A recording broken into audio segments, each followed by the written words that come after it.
connais pas tout le monde là pour le moment. Donc moi, je suis Franck Richter, je suis le directeur de la Graduate School Sciences de l'ingénierie et des systèmes. L'objectif de ces cafés qu'on organise là depuis c'est la quatrième fois à peu près, hein, c'est de donner la parole à des équipes de recherche, à donner la parole à des responsables d'éléments de formation pour qu'on connaisse un petit peu mieux les gens qui interviennent dans la Graduate School. On a une Graduate School qui est très grande, qui est très large thématiquement. Et donc, c'est le moyen qu'on a trouvé pour essayer d'expliquer, de présenter tout ce qui se fait dans cette Graduate School. Alors, on enregistre la présentation, ça nous permet d'avoir un replay, d'avoir une possibilité de donner accès à d'autres personnes plus tard. Donc, c'est important d'avoir ces moments-là pour mieux connaître tout le périmètre. Dans les jours à venir, le mardi matin, on organise aussi une assemblée générale de la Graduate School.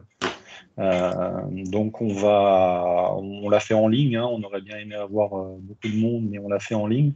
On vous a remis le lien dans la discussion pour s'y connecter.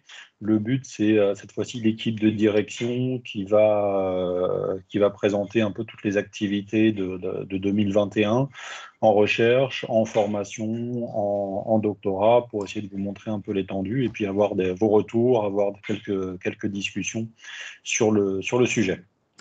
Donc voilà, c'est le prochain événement mardi matin à 10h.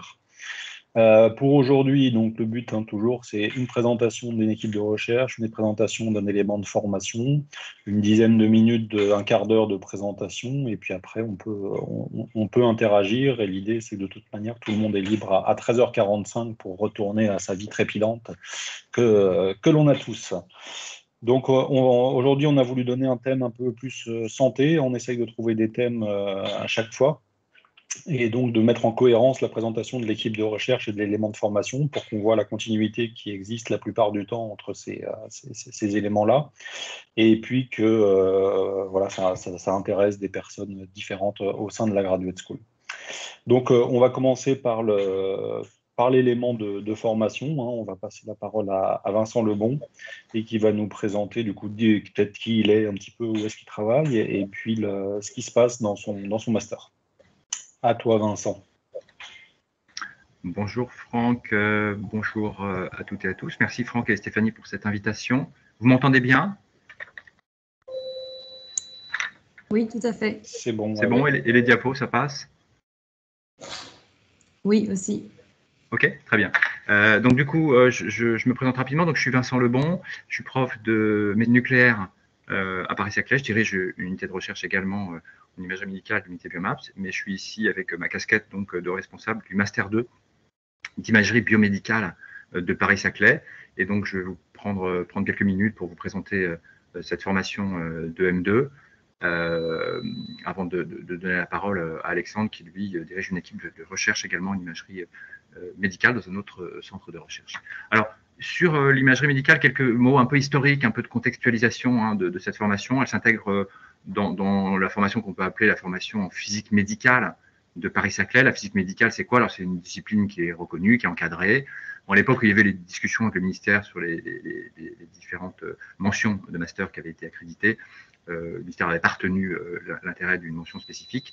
Donc, on n'a pas de mention en tant que telle qui est reconnue, même si la discipline est reconnue à l'international. Alors, la physique médicale, c'est quoi? C'est finalement un domaine qui est à l'interface de la physique, des sciences de l'ingénieur et de la santé, et qui comporte, je dirais, toutes les utilisations qu'on appelle des agents physiques pour la médecine et en médecine. Alors, ça veut dire quoi? C'est utiliser les rayonnements, qu'ils soient ionisants comme les X ou les gamma, ou non ionisants, utiliser les lasers, utiliser également les ondes acoustiques à travers l'ultrason, mais également les champs électriques et magnétiques à des fins médicales. C'est ça la physique médicale. Et puis, bien sûr, également, ça comporte les domaines d'application pour le diagnostic et la thérapie en médecine.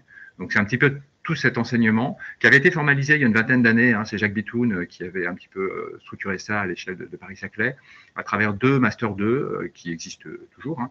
Master 2 de radiophysique médicale qui va former principalement des physiciens médicaux. C'est Charlotte Robert qui s'occupe de cette formation et qui porte plus sur les applications en thérapie des agents physiques. Et puis l'autre Master 2, c'est le Master 2 d'imagerie, alors médicale ou biomédicale, il a son nom a un petit peu changé selon les années et les maquettes qu'on a soumises pour son renouvellement depuis une vingtaine d'années que la formation existe. Et donc, c'est cette formation donc, qui porte principalement donc, sur les applications en diagnostic des agents physiques pour la médecine, et donc que je coordonne donc, à travers ce Master 2 d'imagerie biomédicale. Alors, les objectifs pédagogiques de notre formation, c'est finalement, le principal objectif, c'est de maîtriser les méthodes et les instruments des différentes modalités d'imagerie, et les enseignements sont vraiment organisés de façon graduée pour atteindre cet objectif. Les principales modalités d'imagerie, bien sûr, c'est l'IRM, les ultrasons, tout ce qui porte sur l'imagerie radio-isotopique, SPECT, PET, etc. Et puis, il y a également l'imagerie optique qui est abordée, qui trouve quelques applications in vivo, qui peut rentrer dans le champ de l'imagerie médicale, même si ça reste relativement marginal. L'objectif, c'est clairement de faire comprendre aux étudiants, finalement, lorsqu'ils regardent une image médicale derrière un écran, et lorsqu'ils analysent un pixel, lorsqu'ils s'intéressent à l'intensité du pixel sur leur écran, eh bien, quelle est la signification physique de l'intensité de ce pixel ou des variations de l'intensité de ce pixel, et comment est-ce qu'on peut finalement remonter à une variable physico-chimique ou physiologique à partir de la variation d'intensité du pixel de l'écran. Et c'est vraiment ça, c'est comprendre toute cette chaîne vraiment qui va relier le signal finalement mesuré et affiché à l'écran à un paramètre physico-chimique ou physiologique. Donc on est très centré sur vraiment l'acquisition de l'image médicale, cette compréhension-là de la détection et des signaux détectés. On aborde évidemment des sujets de traitement d'image médicale, j'y reviendrai un peu tout à l'heure. Ce n'est pas le gros cœur de la formation, même si évidemment les principales méthodes et techniques d'analyse d'image sont évidemment abordées dans le master. Je précise ça parce qu'il y a plusieurs formations qui sont créées depuis en Ile-de-France, notamment autour de l'imagerie médicale, et qui sont en général beaucoup plus centrées, alors je pense à Créteil, Paris Intramuros, mais qui sont en général beaucoup plus centrées sur l'analyse et le traitement d'image, beaucoup moins vraiment sur l'ingénierie, je dirais, de l'acquisition et de l'instrumentation. Et ça reste vraiment une spécificité forte de notre formation. Hop là, une petite, voilà, problème de diapo, voilà. Alors, les objectifs professionnels, tels qu'on les a décrits également dans la maquette du master, donc c'est vraiment, on s'inscrit dans un contexte vraiment d'explosion des méthodes d'imagerie. Il y a énormément bon, il y a des moyens, il y a de la santé derrière, il y a des actes, etc. Mais il y a beaucoup d'innovations, beaucoup de méthodes d'imagerie médicale qui émergent et qui se perfectionnent en continu. Et donc, on accompagne un petit peu ce mouvement de fond, mais qui est porté évidemment par des développements industriels et des équipements pour le soin. Ce qu'on vise en termes de compétences, il faut que clairement les étudiants ressortent du master en étant capables d'adapter des méthodes d'imagerie médicale à différentes conditions particulières d'exploration, différents protocoles de recherche. Il faut vraiment qu'ils maîtrisent suffisamment les instruments pour pouvoir faire cette adaptation très fine d'optimisation. Et puis qu'ils soient capables de développer aussi et de participer au développement de nouvelles méthodes d'imagerie. Alors, on a un recrutement qui est très, très original. En fait, on recrute sur 3 filières, et ça, on a gardé vraiment l'esprit historique de la formation. Alors, ce qui nous oblige à nous positionner sur 3 mentions dans le découpage actuel, puisqu'on n'a pas de mention propre, je le disais tout à l'heure, de physique médicale. On recrute en filière santé, des internes, des chefs de clinique, des assistants, qui sont principalement des médecins, bon, parfois pharmaciens, ça peut nous est arrivé aussi d'avoir un vétérinaire, c'est plus rare, mais c'est principalement des médecins qui viennent des disciplines d'imagerie médicale, radiologie ou médecine nucléaire, et qui vont, dans ce cas-là, être attachés à la mention biologie santé. On recrute également en physique des étudiants de physique appliquée ou de physique fonda qui sont attachés à la mention physique. Et puis c'est ce qui nous intéresse un peu plus aujourd'hui, sur les métiers des sciences de l'ingénieur, on va recruter sur le M1 E3A et les M1 E3A en général, ou des formations ingénieurs, des étudiants qui seront pour eux rattachés à la mention E3A et qui auront donc un diplôme de Master 2 d'imagerie médicale, mention E3A.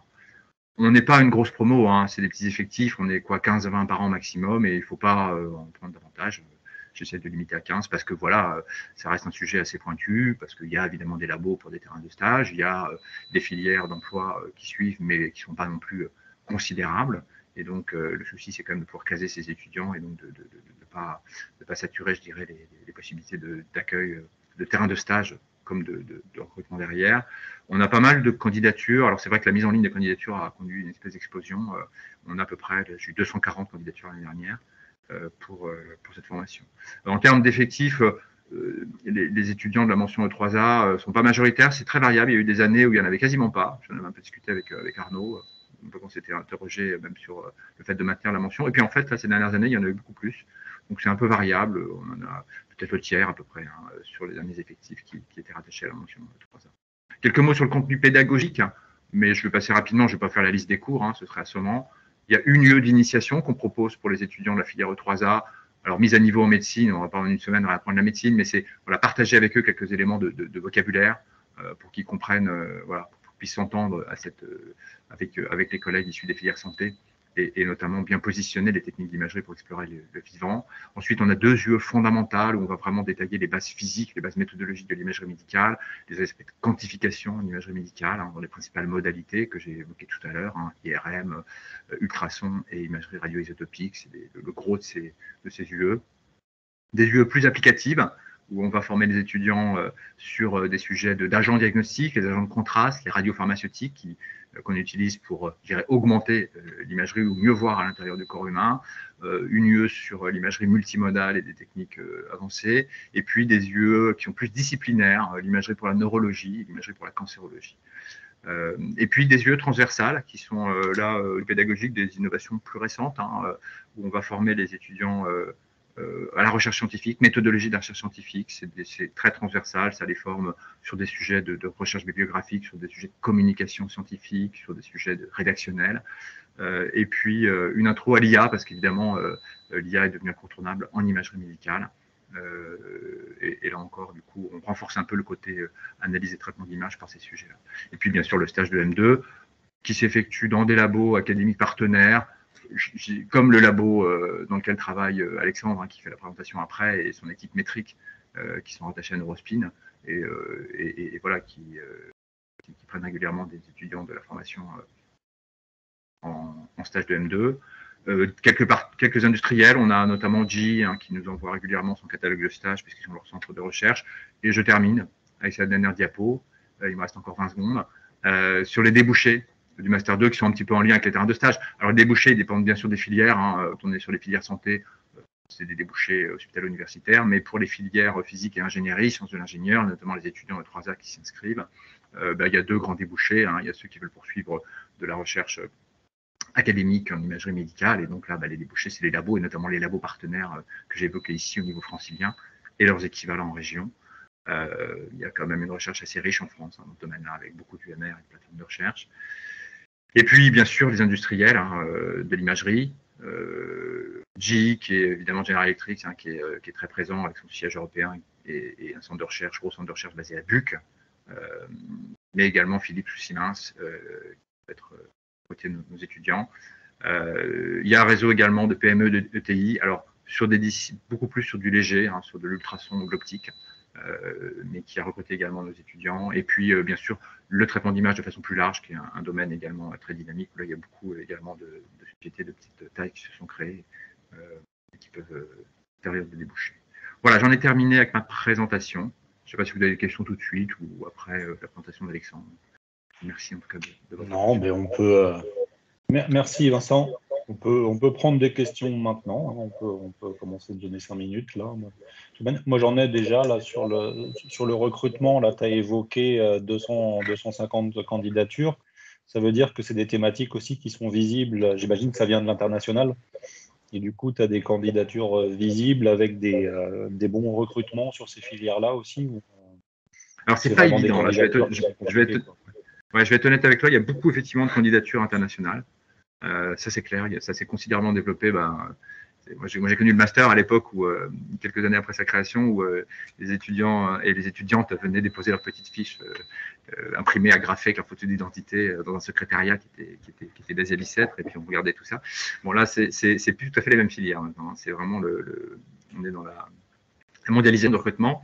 Donc, il y a beaucoup de trucs. Il y a vraiment à boire à manger à l'international. Et voilà, il y a aussi beaucoup d'étudiantes et d'étudiants de pays émergents qui essaient de se caser. Et c'est parfois difficile de les évaluer. Voilà. Pour le moment, sur les recrutements internationaux, j'essaie d'être un peu prudent parce que on a eu quand même des déceptions. C'est vachement dur d'évaluer souvent la qualité des étudiants parce qu'ils viennent tout simplement de structures de formation qu'on connaît peu.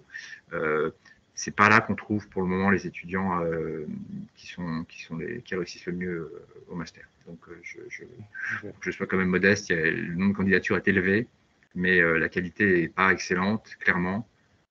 Ça reste dur à évaluer.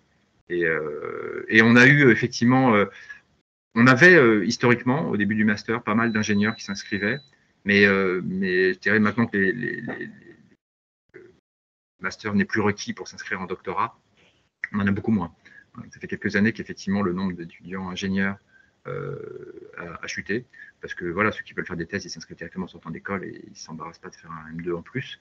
Donc ça, pour nous, bon, après je comprends, hein, c'est compliqué de tout faire en même temps. Moi, j'ai été aussi élève ingénieur, j'ai fait mon DEA en même temps, ça rallonge un peu les journées. Je crois qu'à l'époque, si on m'avait dit, tu n'as pas besoin de faire un DEA pour faire une thèse, je ne sais pas ce que j'aurais fait. Donc voilà, c'est clair que on a beaucoup moins d'ingénieurs qu'avant et un recrutement international qui est à boire et à manger. Okay. Voilà, pour te répondre tout à fait honnêtement, Franck. Très bien. Emmanuel, qui a peut-être un avis sur les ingénieurs, justement. Bonjour Emmanuel. Oui, bonjour à tous, bonjour Vincent. Voilà, juste, on a déjà discuté avec Vincent, tu nous as accueillis, la promo, oui, parce que je suis prof à Centrale Supélec, pardon, et responsable d'une mention de 3A qui s'appelle Healthcare et Services en biomédical. Et donc Vincent nous a reçus à Biomaps. Il y a eu certains de nos élèves qui ont été, qui ont suivi des projets accueillis dans les laboratoires, des stages, etc. Donc c'est sûr qu'il y a un vif intérêt. Et je pense qu'il faudrait qu'on continue à discuter parce que on donne la possibilité à nos élèves de s'inscrire en double diplôme à un master. On le fait avec le master CNN aujourd'hui. Et le Master 2 IBM fait partie de ceux qui seraient très pertinents. Donc il faut qu'on discute, d'autant plus que nos élèves ont une formation en machine learning, etc. Donc sur tous les outils qui vont permettre le traitement de données massives, dont les données issues de l'imagerie. Et ça pourrait être tout à fait complémentaire. Okay. Bon, je serais ravi, hein, effectivement, qu'on se revoie et qu'on se prenne un temps d'échange là-dessus. Parce que effectivement, on accroche un peu moins d'ingénieurs, mais c'est vrai que voilà, c'est pas du grand nombre de toute façon. Hein, mais voilà. Non, mais de toute façon, on n'est pas sur des gros effectifs. Donc voilà, c'est vrai que écoute, moi Emmanuel, je serais ravi qu'on se revoie, hein, si tu veux qu'on discute un petit peu de la manière de proposer une ouverture vers IBM, de la rendre compatible avec les contraintes des élèves, parce qu'il y a des sujets d'emploi du temps, j'ai vu à matcher. C'est très complexe, mais ça vaut le coup de regarder. Bah, écoute, avec plaisir. Ouais, bah, si tu veux bien, ouais, on échange par mail, on se prend un petit moment pour essayer de voir s'il y a la possibilité d'intégrer ça également, pour leur offrir cette possibilité s'ils veulent venir se former plus sur de l'imagerie et les techniques d'imagerie. C'est vraiment ça notre spécificité, quoi. Merci. Merci Emmanuel. Un des rôles dans la graduate school aussi, hein, c'est de faire le lien avec le premier cycle. Et il y a une question justement sur l'IUT de Cachan, le lien avec les licences professionnelles de gens en licence professionnelle qui veulent faire des poursuites d'études, candidater à des M1. Tu as mentionné le M1 3A pour rejoindre ce M2. Est-ce qu'il y a d'autres voies? Et puis, est-ce que vous organisez des visites pour les licences, justement les licences professionnelles, des gens qui voudraient venir voir justement ce qui se passe après? Alors, comme je le disais, il y a plusieurs filières de recrutement. Donc, on est on recrute aussi sur la physique appliquée. On n'est pas que sur E3A. Donc ça, c'est des filières un peu plus larges. Les visites, je ne suis pas sûr qu'on soit très fortiche là-dessus. Je ne suis pas sûr que Marie Poirier soit connectée parce qu'elle est assez active sur le lien avec les licences et absolument licences. Je vais reprendre juste pour répondre partiellement à la question, puisque je suis avec Marie, en fait, en général, sur les fameux TP qu'on propose aux licences professionnelles de l'IUT de Cachan. Donc, ils viennent bien découvrir, si ce n'est pas dans les locaux de Biomaps à Orsay, ils les découvrent également dans les locaux de Biomaps à Gustave-Roussy. Donc, mis à part cette année où on comprend bien que la mise en place des TP ont été un peu compliquées, chaque année, en général, Francisco, les TP se font de la licence Pro et LIP chez nous à Biomaps. Voilà. Merci. C'est super. Merci. On prend une dernière question avec Saïd et puis on passe à la partie recherche. Oui, une question courte. Merci pour la présentation. Enfin, on a 3 filières qui sont alimentées par 3 mentions. Est-ce que l'existence d'un M1 aurait un sens ou pas? La difficulté, c'est que il n'y aurait pas vraiment de M1 commun. Donc c'est aussi pour ça qu'on fait les petits trucs de mise à niveau, parce que là je vous ai parlé de la semaine de mise à niveau sur les sujets santé, médecine pour les ingénieurs ou les physiciens. En parallèle, on fait aussi une semaine de mise à niveau en maths physique pour les collègues des filières santé et de médecine, pour essayer de rajuster un petit peu tout ça, parce que forcément, alors évidemment, les médecins qui s'inscrivent, c'est pas des médecins qui sont allergiques aux maths et à la physique, hein. En général, on récupère ceux qui étaient plutôt très bons en maths physique au lycée, qu'on choisit médecine pour plein de raisons, mais qui ont gardé une appétence assez forte pour les choses un peu formelles. Bon, on leur refait une petite semaine quand même de remise à niveau, mais je partage ça avec vous parce que du coup, ça vous montre bien qu'en fait, voilà, il faut qu'il y ait une petite adaptation d'impédance en rentrant dans le master, et du coup, un main commun,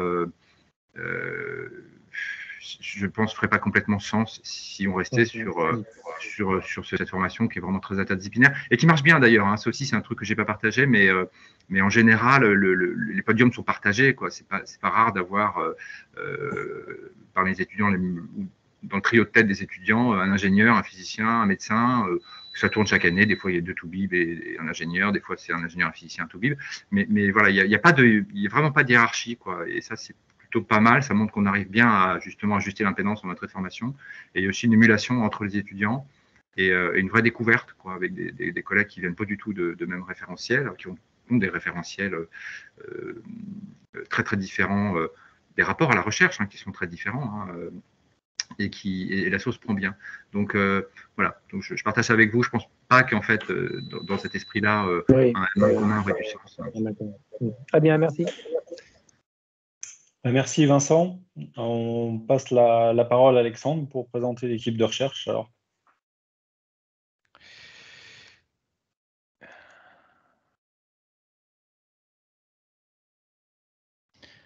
Vous voyez mon écran?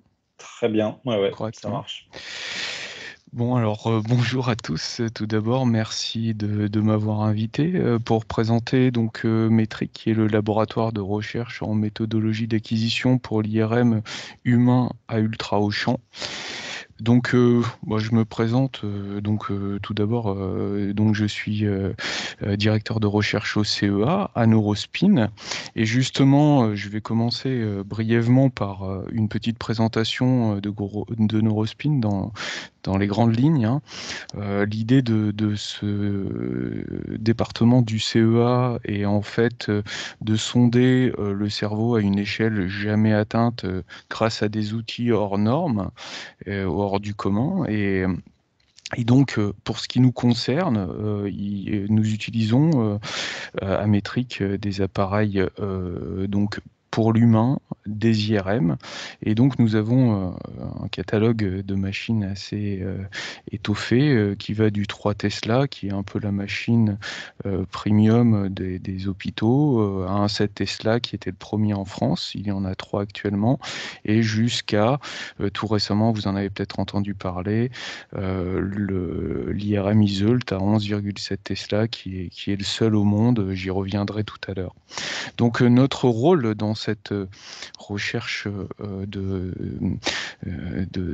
cette échelle submillimétrique, c'est eh bien d'améliorer les méthodes d'acquisition.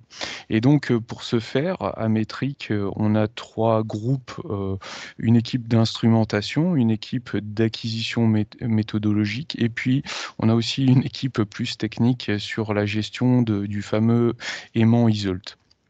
Le groupe regroupe 3 directeurs de recherche, 3 ingénieurs-chercheurs, 2 ingénieurs et 2 techniciens, et puis on est entouré d'une dizaine de non-permanents selon les périodes de l'année, étudiants, post-doc, CDD ou alternants. Et donc, notre objectif, quand on veut améliorer les méthodes d'acquisition en IRM, eh bien, à ultra haut champ, je vais vous dire un mot sur en fait quels sont les avantages et les inconvénients de ce type de machine, de manière à vous identifier où nous intervenons exactement. Quand on a un IRM, on essaye d'augmenter le champ magnétique en règle générale parce que ça amène plus de signal à bruit qui permet d'être redistribués de différentes manières, et en particulier en augmentant la résolution spatiale ou en réduisant la durée des acquisitions, qui peuvent être longues en imagerie IRM. Ça peut aussi nous permettre d'accéder à des noyaux pour lesquels l'abondance naturelle fait que, à plus bas champ magnétique, il est difficile d'avoir une image interprétable. Ici, je vous ai mis un petit exemple d'image du sodium. Il y a aussi bien sûr le contraste qui est amélioré, qui permet de mieux identifier les pathologies, aussi le fonctionnement cérébral. Et puis en spectroscopie, en RMN, ça permet d'augmenter la résolution spectrale et donc d'avoir une meilleure spécificité vis-à-vis des métabolites que l'on peut observer. Cependant, cela vient avec quelques désavantages et c'est là où nous intervenons. D'abord, une hétérogénéité du champ radiofréquence transmis dans le cerveau qui s'accompagne de problématiques de DAS, donc de déposition d'énergie, pour faire bref, qui augmente avec le champ magnétique. Des hétérogénéités du champ magnétique dues à la présence du patient qui augmente avec le champ magnétique. Et puis, si on cherche à faire de la haute résolution, les images sont plus sensibles au mouvement du volontaire dans la machine. Le résultat, c'est que notre activité est centrée autour de ces désavantages et donc on essaye de trouver des solutions techniques pour arriver à améliorer les choses. Je vous en dresse quelques-unes de ces solutions. On a travaillé sur, par exemple, un insert de CHIM qui permet d'homogénéiser le champ magnétique et donc d'éviter un certain nombre de distorsions. Pour ce qui concerne l'homogénéité radiofréquence, on joue sur les impulsions radiofréquences que l'on envoie de manière à homogénéiser le signal, ou pour ce qui concerne la correction de mouvement, on essaye tout simplement d'accélérer l'acquisition des images. On peut déjà voir à travers cette slide que ça regroupe un certain nombre de compétences assez différentes en fait que de résoudre ces problèmes-là. Je vous ai fait deux petits highlights pour vous montrer un petit peu le genre de choses que l'on essaye de faire. D'abord des antennes radiofréquences pour essayer de régler le problème d'homogénéité dont je vous parlais tout à l'heure. Ce sont des pièces électroniques d'une grande complexité, puisque on essaye d'avoir plusieurs émetteurs radiofréquences avec toute la spécificité d'une électronique de puissance que l'on cherche à faire interférer pour avoir quelque chose de plus homogène que si on avait simplement utilisé un simple émetteur. Et on essaye d'avoir un grand nombre de récepteurs radiofréquences qui sont ces boucles-là et qui ont la fâcheuse tendance à se coupler ensemble. Donc tout ça fait que c'est des systèmes d'une grande complexité en termes de simulation d'abord et puis ensuite de construction. Ceci est l'antenne que nous avons développée pour cette Tesla dans un premier temps. On l'a appelée Aventi 2 et puis là je vous montre une petite image pour vous exposer un peu la complexité du dispositif. Là c'est le technicien qui l'a réalisé et voici les images que l'on peut obtenir avec. Et vous voyez que finalement tous les problèmes que j'avais évoqués précédemment peuvent être largement éliminés. Et donc, on peut profiter pleinement des avantages de ces IRM très haut champ avec une telle antenne. L'autre petit succès récent, c'est évidemment la mise en fonctionnement de l'aimant Iseult, qui est un aimant qui a été fait par nos collègues de l'IRFU, qui est un autre laboratoire du CEA, qui a développé et fait fabriquer cet aimant, l'a ensuite installé, et puis avec l'aide de Siemens, qui qui a fourni l'instrumentation, nous avons mis en œuvre cette machine et donc nous allons commencer de l'exploiter progressivement. Vous avez peut-être vu ces images dans les médias de ce potimarron qui avait été réalisé pendant l'automne dernier. On avait choisi un légume de saison, évidemment. Et donc, vous comprenez à travers ces deux petits exemples et ce que j'ai dit précédemment que les compétences que l'on recherche sont assez diverses. Je les ai répertoriées ici, puisque j'espère que ça fera écho dans nos auditeurs aujourd'hui. On aime bien sûr les électroniciens au niveau chercheurs, ingénieurs et techniciens, vous l'avez compris, des physiciens, RMNistes évidemment, qui viennent parfois du master que Vincent nous a présenté juste avant, mais aussi des électromagnéticiens pour les simulations. Et puis, bien sûr, les maths appliquées sont arrivées en force pour tout un tas de raisons. D'abord, pour l'optimisation, les problèmes d'optimisation dont je parlais tout à l'heure. Et puis, résolution de problèmes inverses, et puis deep learning, évidemment, qui a fait une entrée fracassante dans à peu près tous les problèmes que nous essayons de traiter. Je voulais ensuite vous dire un mot sur le devenir des étudiants que nous prenons en thèse. C'est, je pense, aussi important d'être rassurant à ce niveau-là. J'ai fait quelques petites statistiques depuis 2018 et la création du laboratoire. Donc, on a eu 8 étudiants sortis de thèse. Et donc, la plupart d'entre eux ont rejoint la R&D et l'industrie. Il y a quelques postdocs et les autres, c'est qui sont repartis vers l'éducation nationale pour la plupart. Enfin, je dis la plupart, mais je crois qu'il y en a 2 en vérité. Quelques réflexions pour finir. Donc, vous l'avez compris, Métrique fait de la recherche technologique. Et bien évidemment, nous sommes friands des étudiants de l'Université Paris-Saclay. Nous en avons eu quelques-uns parmi les thésards que j'ai mentionnés juste avant.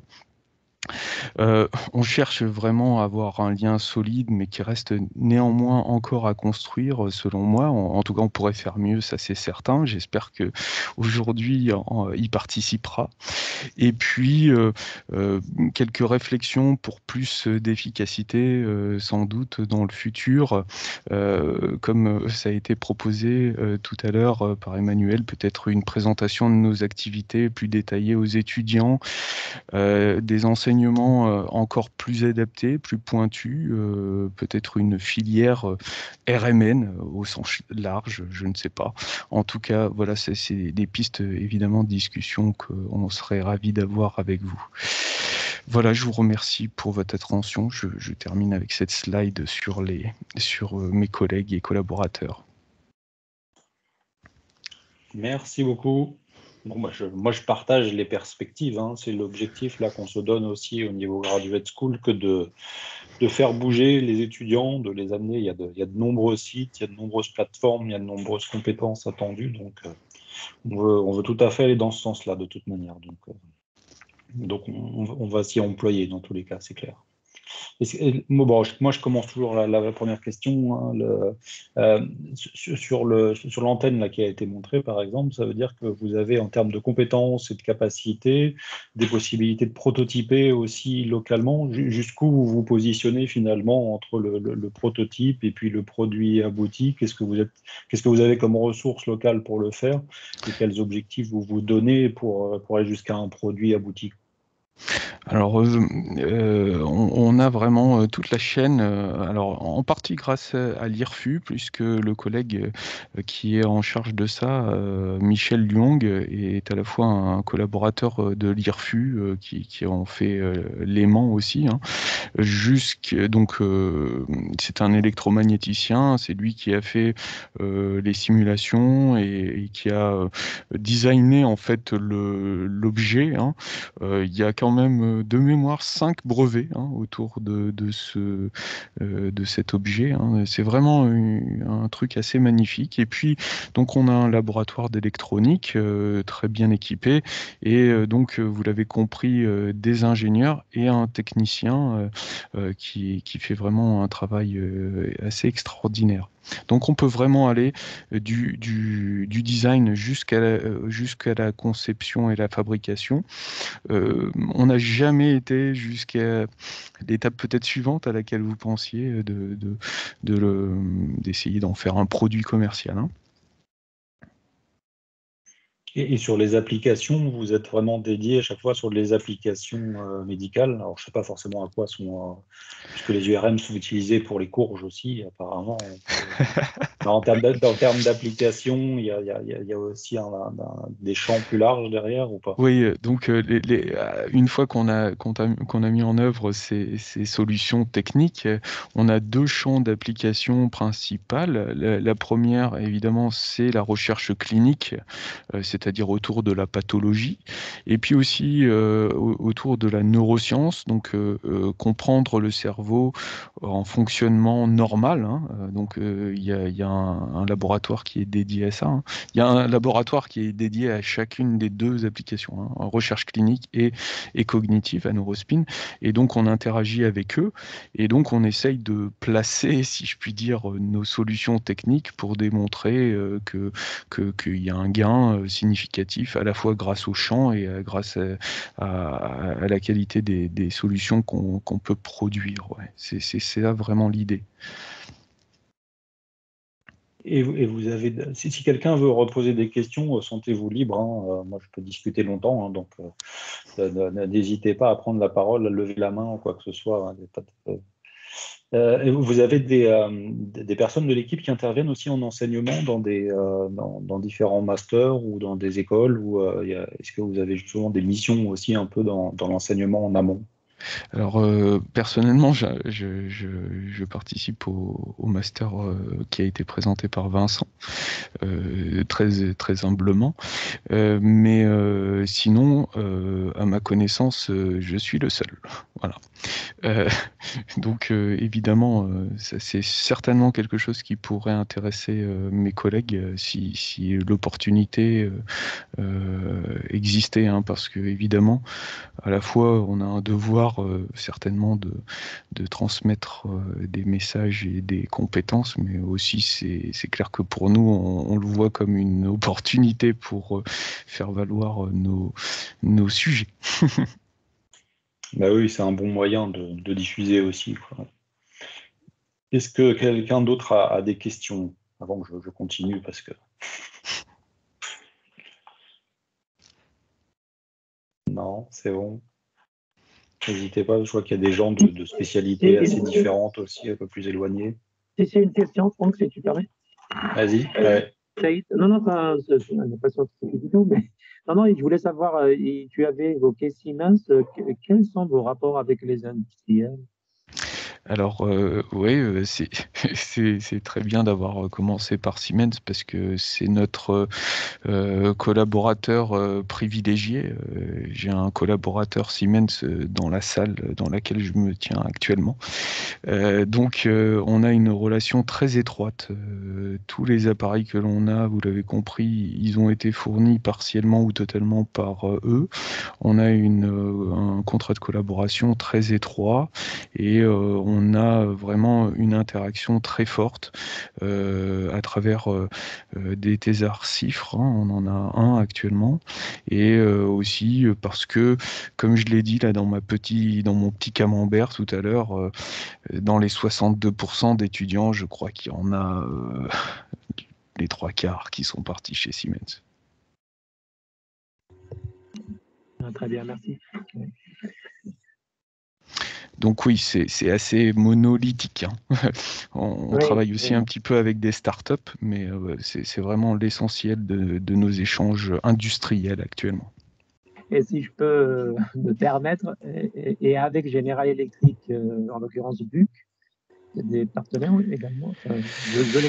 Oui. Non, non, non, non. Ça serait d'ailleurs. La question ne s'est jamais posée, mais certainement que ça poserait des problèmes vis-à-vis du MRA, là, du Master Research Agreement qu'on a avec Siemens. Je pense que ça rendrait la vie un peu difficile. Bien sûr. Merci.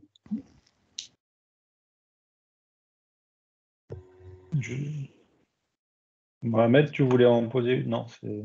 Ok. Si, Mohamed, ouais, c'est ça. Oui, bonjour tout le monde.